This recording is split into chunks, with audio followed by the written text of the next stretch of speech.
Tompo, nisafidiny anompo anao aho.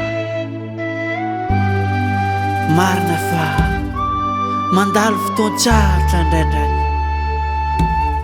nefa Jesosy tsy ataoko makivy aza, fa iroso hatrany hatrany aho Jesosy, mandra-piverinao eny amin'ny rahaolanitra.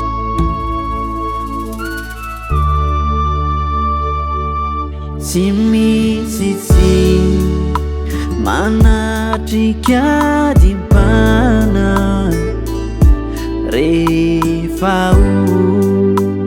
olona terak'indra,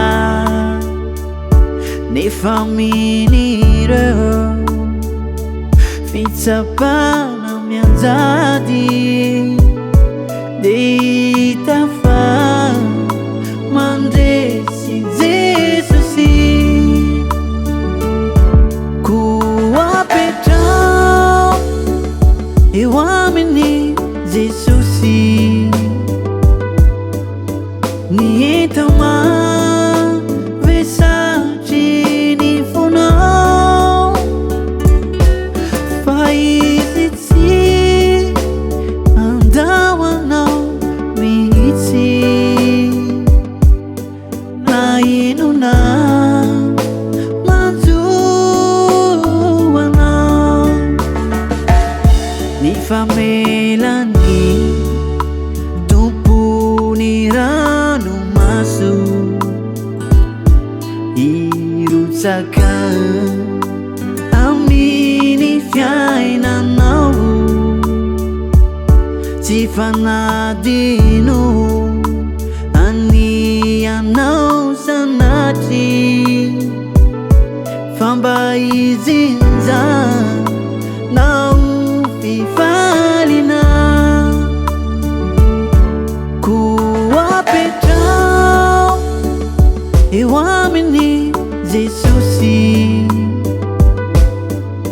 ny entao mavesatry ny fonao, fa izy tsy andahoanao mihitsy, na inona manjoanao. Tena maso anao ny fahoriana, mahatonga faharetany izany, ary ratsy sy mony ady aiza no isiny izay fandresena. Koapetrao eo aminy Jesosy, ny entao mavesatry ny fonao, fa izy tsy andahoanao mihitsy,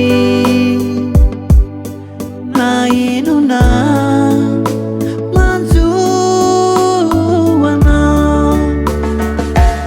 Hatrameniza tena mbola tsy nisy mpanaraka ny Jesosy nafoiny,